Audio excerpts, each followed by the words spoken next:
नमस्कार मित्रांनो, स्वागत आहे तुमचं आपल्या एनजी अकॅडमीच्या आपल्या यूट्यूब चॅनलमध्ये। मित्रांनो, आपण तलाठी भरतीसाठी अतिशय महत्त्वपूर्ण अतिशय इम्पॉर्टंट अशी प्रश्नपत्रिका पाहत आहोत। आजची आपली प्रश्नपत्रिका क्रमांक किती आहे तर तो 91 आहे, म्हणजेच 91 आहे। ओके, मग या ठिकाणी तुम्हाला माहिती आहे आपण काय करत असतो तर TCS आणि IBPS पॅटर्ननुसार या ठिकाणी काय करत असतो प्रश्नपत्रिका पाहत असतो। ओके, मग आपण तुमचा टाइमपास तर अजिबात करत नाही बाकीच्या सारखा। मग या ठिकाणी पहिला प्रश्न काय आपला पहा, महाराष्ट्रातील खालीलपैकी कोणती नदी जवळपास उत्तरेकडून दक्षिणेकडे वाहते? जशाच्या तसा प्रश्न काय झाला होता मित्रांनो, रिपीट झालेला प्रश्न आहे।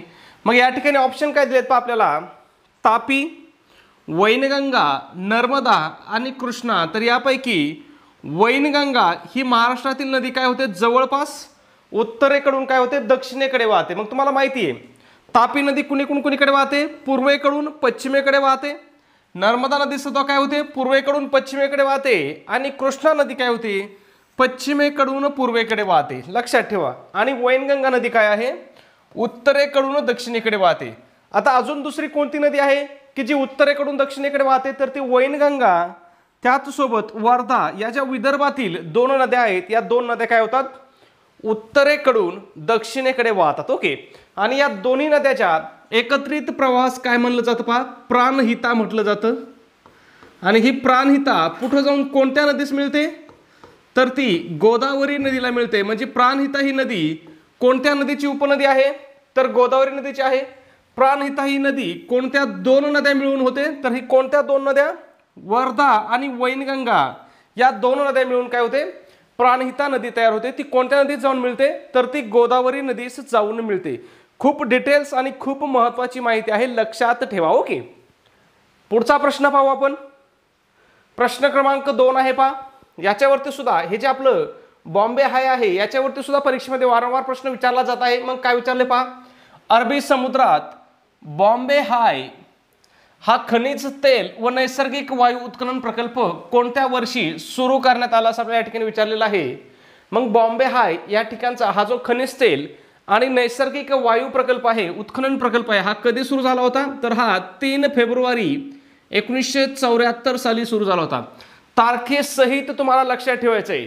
त्याचबरोबर या ठिकाणी पहा बॉम्बे हाय या ठिकाणी काय सापडतं हे पण लक्षात ठेवा, काय सापडतंय पहा खनिज तेल सापडतंय आणि नैसर्गिक वायू सापडतंय। आणि बॉम्बे हाय हे खनिज तेल व नैसर्गिक वायू असलेलं क्षेत्र कोणत्या समुद्रामध्ये आहे हे पण लक्षात ठेवा, कोणत्या समुद्रामध्ये आहे अरबी समुद्रामध्ये आहे। ओके, त्याचबरोबर प्रश्न विचारला जातो की बॉम्बे हाय या ठिकाणी कोणती पहिली खनिज तेल विहीर खोदली गेली असा प्रश्न विचारला जातो। मग कोणती खनिज तेल विहीर खोदली गेली होती पहिली, सागर सम्राट ही पहिली। कुठं बॉम्बे हाय या ठिकाणी, बॉम्बे हाय कोणत्या समुद्रामध्ये आहे अरबी समुद्रामध्ये आहे। ओके, त्याचबरोबर या ठिकाणी अजून एक प्रश्न विचारला जातो की बॉम्बे हाय या ठिकाणावरून नैसर्गिक वायू कोणत्या ठिकाणी आणला जातो तर बॉम्बे हाय या ठिकाणचा नैसर्गिक वायू पाईपलाईनद्वारे काय केला जातो उरण या ठिकाणी आणला जातो। आणि हे उरण कोणत्या जिल्ह्यामध्ये आहे तर हे उरण रायगड जिल्ह्यामध्ये आहे, लक्षात ठेवा, खूप महत्त्वाचं आहे। ओके, चला पुढचा प्रश्न पाहू। प्रश्न पाहण्या अगोदर एक छोटीशी पण अतिशय महत्त्वपूर्ण सूचना मित्रांनो, आपण तलाठी भरतीसाठी अतिशय महत्त्वपूर्ण अतिशय इम्पॉर्टंट अशी टेस्ट सिरीज सुरू केलेली आहे। आपल्या टेस्ट सिरीजचं वैशिष्ट्य ही TCS आणि IBPS पॅटर्नवर आधारित काय आहे महाराष्ट्रामधील एकमेव टेस्ट सिरीज आहे। ओके, मग या ठिकाणी तुम्हाला आपल्या टेस्ट सिरीजमध्ये काय काय भेटेल पहा, तर तुम्हाला एकूण 10 टेस्ट पेपर भेटतील। त्याचबरोबर तुम्हाला फ्रीमध्ये तलाठी भरतीच्या 2011 पासून 2022 पर्यंत झालेल्या सर्व प्रश्नपत्रिका भेटतील। आणि या सर्व प्रश्नपत्रिका तुम्हाला कशा भेटतील मित्रांनो तर उत्तरासहित भेटतील, म्हणजे आन्सर की सहित उत्तर पत्रिकेसहित तुम्हाला या सगळ्या प्रश्नपत्रिका भेटतील।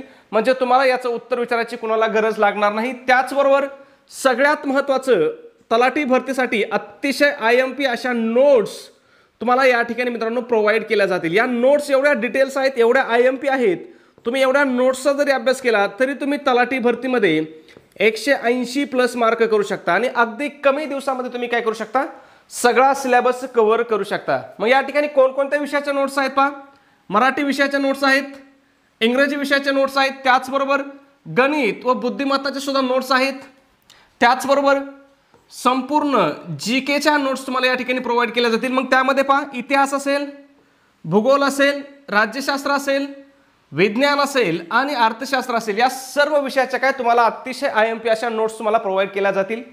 मग या सगळ्यांची किंमत किती आहे मित्रांनो, तर 150 रुपये किंमत आहे. परंतु विद्यार्थ्याच्या मागणीस्तव आज सुद्धा काय लक्ष देऊन ऐका, आज सुद्धा काय आपली ऑफर चालू आहे. जर तुम्ही आज ही टेस्ट सिरीज घेतली तर ही ऑफरनुसार तुम्हाला काय होईल, फक्त आणि फक्त 99 रुपयाला तुम्हाला ही टेस्ट सिरीज पडेल. मग हे 99 रुपये तुम्हाला कुठं पे करायचे आहेत, गुगल पे असेल, फोनपे असेल, या ठिकाणी आपला नंबर आहे पहा 9689141630. या ठिकाणी तुम्हाला काय करायचं, या नंबरवरती 99 रुपये पे करायचे आहेत.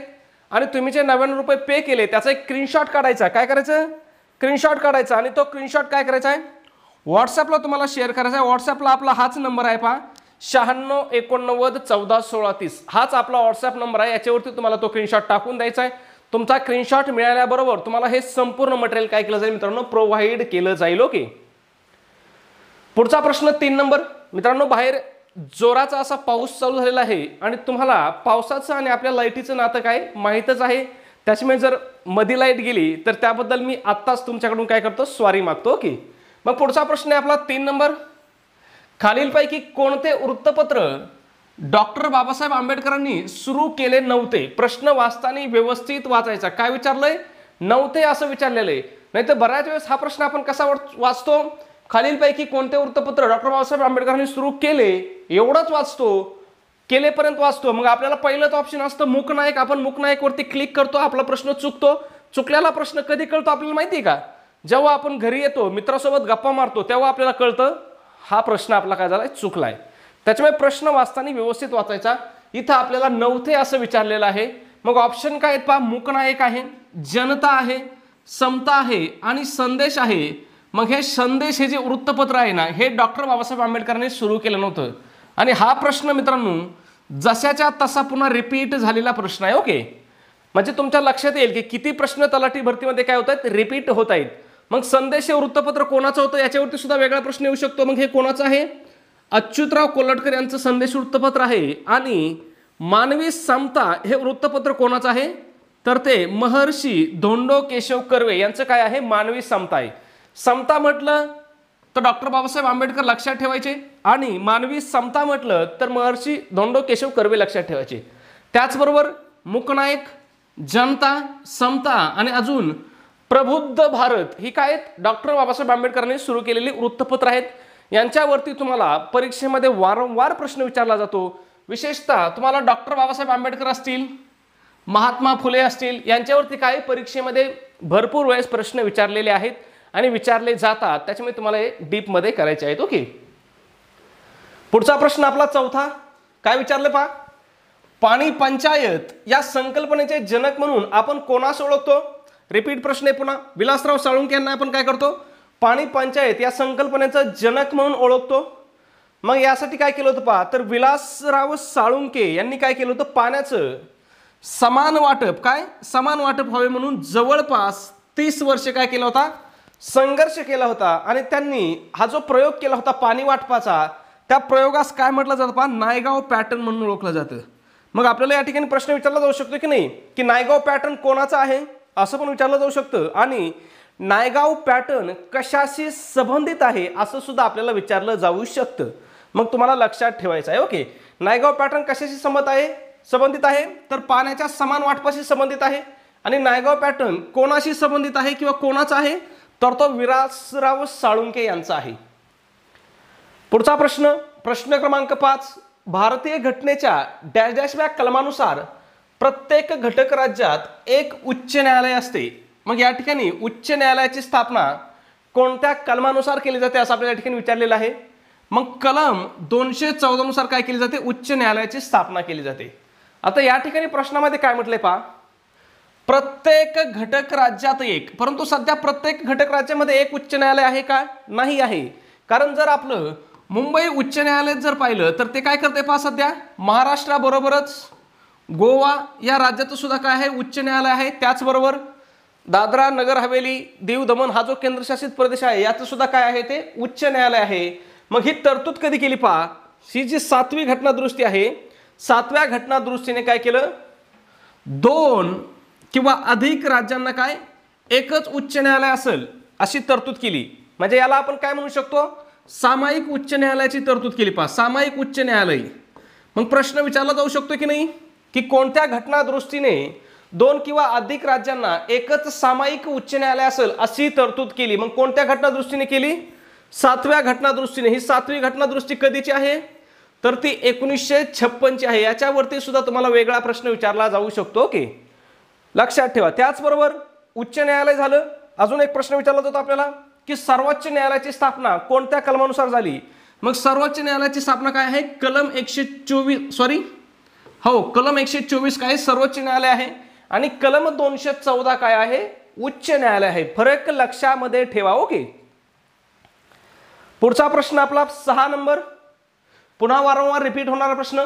कोणते भाषिक राज्य सर्वप्रथम अस्तित्वात आले असं विचारलेले. कोणतं राज्य, भाषिक राज्य. लक्षात ठेवा, भाषिक राज्य. मग कोणतं भाषिक राज्य सर्वप्रथम अस्तित्वामध्ये आलं होतं, आंध्र प्रदेश हे भाषिक राज्य सर्वप्रथम अस्तित्वामध्ये आलं होतं. कधी आलं होतं, 1953 साली काय केली होती, आंध्र प्रदेशची निर्मिती केली होती. आणि कशाच्या आधारावर केली होती, तर ती भाषेच्या आधारावरती ही हे केली होती पहा, म्हणजे नवीन राज्य निर्माण केलं होतं. मग भाषेवर प्रांत रचना करण्यासाठी काही वेगवेगळ्या समित्या नेमल्या होत्या. त्यात सगळ्यात पहिली समिती नेमली होती पहा 1948 साली. त्या समितीचं नाव काय होतं, SK दार समिती. मग वारंवार आपल्याला प्रश्न विचारला जातो की SK दार समिती कधी नियुक्त करण्यात आली, तर ती कधी 1948 ला. त्याच्यानंतर पहा JVP समिती, ही समिती कधी नेमण्यात आली, ही सुद्धा 1948. तारीख पण लक्षात ठेवा तुम्हाला, डिसेंबर 1948. आपल्या काँग्रेसचं जे अधिवेशन आहे, कोणतं अधिवेशन, तर काँग्रेसच्या जयपूर अधिवेशनामध्ये पहा, काँग्रेसचं जे जयपूर या ठिकाणी झालेलं जे अधिवेशन आहे, या अधिवेशनामध्ये काय केलं होतं, ही JVP समिती नेमली होती. कधी नेमली होती, डिसेंबर 1948 ला. काँग्रेसच्या कोणत्या अधिवेशनामध्ये, जयपूर अधिवेशनामध्ये. आणि JVP मध्ये एकूण किती सदस्य होते पहा, 3 सदस्य होते. मग हे 3 सदस्य कोण होते पहा, J म्हणजे जवाहरलाल नेहरू, V म्हणजे वल्लभभाई पटेल, आणि P म्हणजे पट्टाभी सीतारामय्या. हे तिघं काय होते, या JVP समितीमध्ये सदस्य होते. त्याच्यानंतर राज्य पुनर्रचना आयोग, त्यालाच काय म्हटलं जातं, फाजल अली आयोग. त्यालाच अजून एक नाव आहे पाक आयोग. मग हा पाक आयोग कधी नेमण्यात आला होता, तर तो 1953 साली नेमण्यात आला होता. आणि या आयोगाच्या शिफारशीनुसार राज्य पुनर्रचना कायदा केला होता. कोणत्या, ह्या फाजल अली आयोगाच्या म्हणा, राज्य पुनर्रचना आयोगाच्या म्हणा, किंवा पाक आयोगाच्या शिफारशीनुसार म्हणा. मग कधी केला होता, राज्य पुनर्रचना कायदा कधी केला, याच्यावरती प्रश्न विचारला जाऊ शकतो. तर हा कायदा कधीचा आहे, 1956 चा आहे. पुढचा प्रश्न 7 नंबर, डॅश डॅश हे जगातील सर्वात मोठे पठार आहे. मग जगातील सर्वात मोठं पठार कोणतं आहे, तर ते तिबेटचं पठार आहे. त्याचबरोबर तिबेटच्या पठाराला काय म्हटलं जातं, जगाचे छत. काय, जगाचं छत असं सुद्धा काय तिबेटच्या पठारालाच म्हटलं जातं. ओके, मग या ठिकाणी बाकीचे जे ऑप्शन आहेत ते पण तुम्हाला लक्षात ठेवायचं आहे. दख्खनचे पठार कुठे, आपल्या भारतामध्ये आहे. महाराष्ट्राचा काय बराचसा भाग काय होतो, दख्खनच्या पठारावरतीच येतो. त्याच्यानंतर कोराटचे पठार कोणत्या देशामध्ये आहे, याच्यावर प्रश्न विचारला जाऊ शकतो. मग कोराटचे पठार कोणत्या देशामध्ये आहे, तर ते थायलंड देशामध्ये आहे. आणि शानचे पठार कोणत्या देशामध्ये आहे, तर हे शानचं पठार ब्रह्म देशामध्ये आहे. मित्रांनो, हे पठार काय आहेत, खूप IMP आहेत, खूप महत्त्वपूर्ण आहेत. का महत्त्वपूर्ण आहेत, तर तुम्हाला TCS असेल आणि तुमचे IBPS असेल, या दोन्ही कंपन्या काय करतात मित्रांनो, जगाच्या भूगोलवरती काय करतात, एक अर्धा प्रश्न काय करतात, 100% विचारतात. आणि त्यांचे हे सगळे प्रश्न काय होणारे असतात, रिपीट होणारे प्रश्न असतात. त्याच्यामुळे तुम्हाला काय करायचं, जास्तीत जास्त त्यांनी विचारलेल्या प्रश्नांचा काय करायचा आहे, सराव करायचा आहे. पुढचा प्रश्न आहे 8 नंबर, काय विचारले पहा, शिवनी चांदपूर हे तलाव खालीलपैकी कोणत्या जिल्ह्यामधील आहेत. मग तुम्हाला माहिती आहे, तलावाचा जिल्हा म्हटलं की आपल्या जिल्ह्यासमोर 2च नाव येतात, एक येतो गोंदिया, दुसरा येतो भंडारा. मग शिवनी चांदपूर हे कोणत्या जिल्ह्यामधील आहेत, तर हे भंडारा जिल्ह्यामधील आहेत. त्याचबरोबर बाकीचे काही महत्त्वाचे तलाव लक्षात ठेवा, मेसा तलाव चंद्रपूरमध्ये आहे. आणि सगळ्यात महत्त्वाचं ताडोबा तलाव कुठे आहे, तो सुद्धा चंद्रपूर जिल्ह्यामध्ये आहे. हे जे ताडोबा अंधारी व्याघ्र प्रकल्प आहे ना, तो या ठिकाणी आहे, या ताडोबा तलावापाशी तो व्याघ्र प्रकल्प आहे. ओके, त्याचबरोबर गोंदिया जिल्ह्यातले तलाव लक्षात ठेवा, संग्रामपूर, बोदलकसा, खळबंदा आणि चोखमारा हे काय आहेत, गोंदियातील महत्त्वाचे तलाव आहेत. पुढचा प्रश्न 9 नंबर, कोणत्या ग्रहाभोवती कडे आहेत असं आपल्याला या ठिकाणी विचारलेलं आहे. ऑप्शन काय दिलेत पहा, मंगळ, युरेनस, शनी आणि शुक्र. तर यापैकी शनी या ग्रहाभोवती काय आहेत मित्रांनो, कडी आहेत. मग शनी ग्रहाचं वैशिष्ट्य काय आहे, तर हा दुसऱ्या क्रमांकाचा सर्वात मोठा ग्रह आहे. मग पहिल्या क्रमांकाचा किंवा पहिला सर्वात मोठा ग्रह कोणता आहे? तर तो आहे गुरु ग्रह आहे. ओके. मग या ठिकाणी तुम्हाला लक्षात ठेवायचं आहे, शनीला किती स्पष्ट कडा आहेत? तर एकूण 9 कडक आहेत, स्पष्ट आपल्याला दिसणाऱ्या कडा आहेत. आणि शनी हा ग्रह पृथ्वीच्या किती पट मोठा आहे याच्यावरती सुद्धा प्रश्न विचारलेला आहे. मग तो पृथ्वीच्या किती पट मोठा आहे? तर तो पृथ्वीच्या एकूण 95 पट मोठा आहे. पुढचा प्रश्न 10 नंबर. भारतीय लष्कराने डॅश डॅश रोजी गोवा पोर्तुगीजांच्या ताब्यातून मुक्त केला. सगळ्यांना माहिती आहे कधी केला होता? 19 डिसेंबर 1961 रोजी काय केलं होता? गोवा पोर्तुगीजांच्या ताब्यातून मुक्त केला होता. मग या ठिकाणी आपल्याला सरळ सरळ एक प्रश्न विचारला जाऊ शकतो की गोव्यावरती कोणाची सत्ता होती? मग गोव्यावरती कोणाची सत्ता होती मित्रांनो? तर ती पोर्तुगीजांची सत्ता होती. लक्षात ठेवा. किंवा गोवा कोणाच्या ताब्यात होता असं विचारू शकतात. मग गोवा कोणाच्या ताब्यात होता? पोर्तुगीजांच्या ताब्यात होता. आणि तो पोर्तुगीजांनी कधी जिंकला होता? 1510 साली गोवा पोर्तुगीजांनी जिंकला होता. म्हणजे जवळपास यांनी किती वर्ष राज्य केलं गोव्यावरती? तर जवळपास 350 वर्षे, म्हणजे 350 वर्षे काय होता हा गोवा पोर्तुगीजांच्या ताब्यामध्ये होता. हे लक्षात घ्या. ओके. त्यामुळे सध्या जो एक राजकीय मुद्दा पेटलेला आहे ना, समान नागरी कायदा, समान नागरी कायदा. मग तो समान नागरी कायदा अगोदरच कोणत्या राज्यामध्ये लागू आहे? तर तो गोवा राज्यामध्ये अगोदरपासूनच समान नागरी कायदा काय आहे मित्रांनो? लागू आहे. लक्षात ठेवा. हा वेगळा प्रश्न आपल्याला विचारला जाऊ शकतो. ओके. त्याचबरोबर गोवा मुक्तीसाठी चळवळ कधी सुरू झाली याच्यावरती एमपीएससीने प्रश्न विचारला होता. मग कधी चळवळ सुरू झाली होती? 1924 पासून 1954 ला काय केली होती? गोवा मुक्तीसाठी चळवळ सुरू झाली होती. आणि या ठिकाणी गोवा मुक्त करण्यासाठी कोणती कारवाई केली होती? तर लष्करी कारवाई केली होती. आणि या लष्करी कारवाईला सुरुवात कधी झाली होती? 17 डिसेंबर 1961 रोजी. म्हणजे पोर्तुगीज लष्कराने किती दिवस प्रतिकार केला? फक्त 2 दिवस.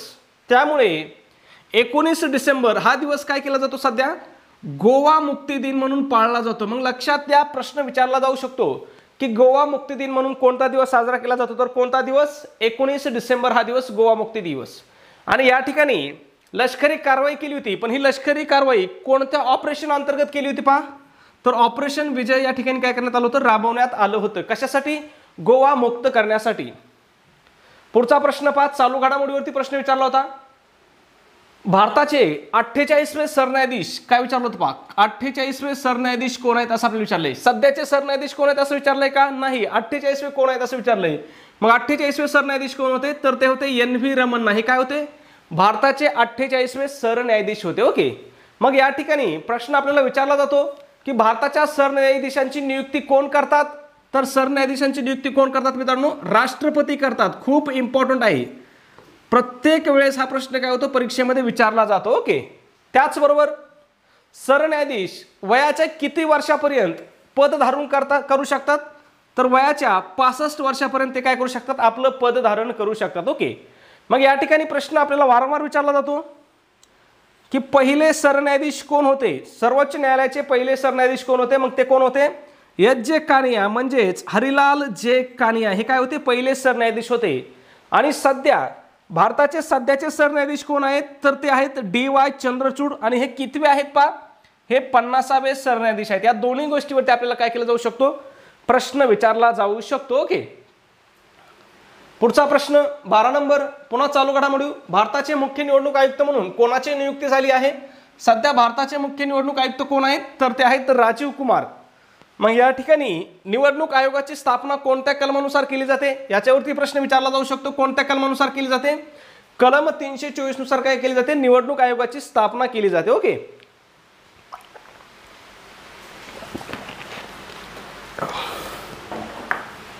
त्याचबरोबर भारताचे पहिले मुख्य निवडणूक आयुक्त कोण होते याच्यावरती प्रश्न विचारला जाऊ शकतो. मग कोण होते? तर ते सुकुमार सेन होते. ओके. आणि निवडणूक आयोगाची स्थापना कधी झाली? 1950 मध्ये झाली. सध्या कोण आहेत? राजीव कुमार आहेत. आणि हे राजीव कुमार कितवे निवडणूक आयुक्त आहेत याच्यावरती सुद्धा प्रश्न विचारला जाऊ शकतो. मग हे कितवे निवडणूक आयुक्त आहेत? हे 25वे निवडणूक आयुक्त आहेत, मुख्य निवडणूक आयुक्त आहेत. ओके. पुढचा प्रश्न 13 नंबर.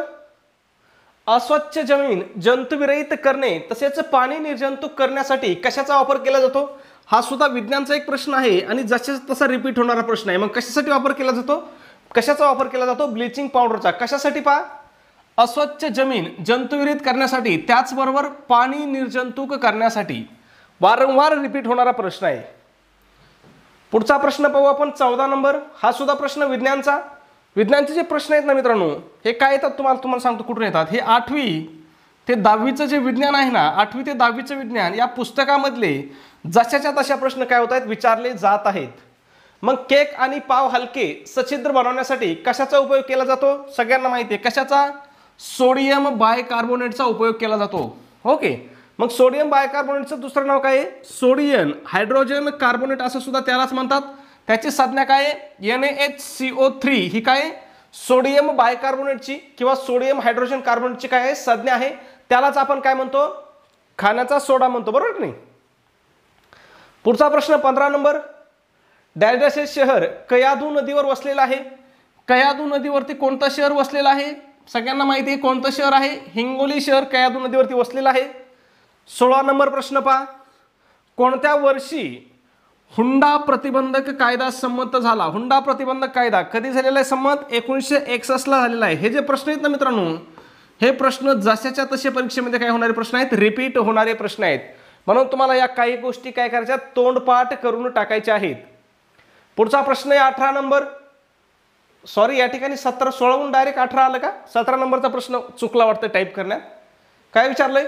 स्वामी विवेकानंद यांनी रामकृष्ण मिशनची स्थापना कोणत्या वर्षी केली? मग स्वामी विवेकानंद यांनी रामकृष्ण मिशनची स्थापना कधी केली होती? 1897 साली केली होती. त्याचबरोबर या ठिकाणी आपल्याला असा सुद्धा प्रश्न विचारला जाऊ शकतो की रामकृष्ण मिशनची स्थापना कोणी केली? मग रामकृष्ण मिशनची स्थापना कोणी केली होती मित्रांनो? तर ती स्वामी विवेकानंद यांनी केली होती. कधी केली होती? 1897 या साली केली होती. त्याचबरोबर या ठिकाणी आपल्याला असा एक प्रश्न विचारला जातो की स्वामी विवेकानंद यांचे गुरु कोण होते किंवा गुरु कोण आहेत? असा प्रश्न परीक्षेमध्ये वारंवार विचारला जातो. मग स्वामी विवेकानंदांचे गुरु कोण आहेत? तर ते होते रामकृष्ण परमहंस. खूप महत्वाचं आहे, लक्षात ठेवा. वारंवार प्रश्न विचारला जातो.